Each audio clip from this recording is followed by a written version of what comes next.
ये स्टूडेंट्स 444 की असाइनमेंट जो स्प्रिंग की है उसके साथ हाजिर हूँ। यार देखो, हमारे पास यहाँ सबसे पहले दिया गया है ओपनिंग स्टॉक लिखा, ये हमने गुड सेंट को लिखा, कैश सेल्स को इधर क्रेडिट में लिखा, एक्सपेंसेस दोनों को यहाँ लिखा। यार अब मसला ये है कि वो कहता है क्लोजिंग स्टॉक का नहीं पता आपने। वो कहता है जो क्लोजिंग स्टॉक है ना वो प्राइमरीली कॉस्ट का 20% है।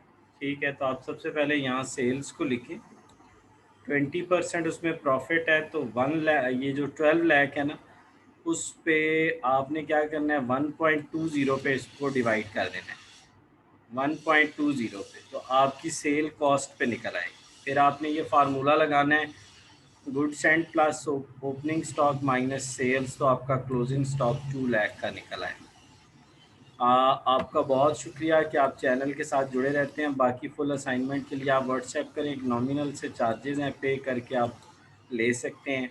और उसके अलावा इसकी क्लासेस भी हैं, शाम 8 बजे इसकी क्लास होती है 444 की, आप ज्वाइन कर सकते हैं। तो thank you very much, Allah bless you.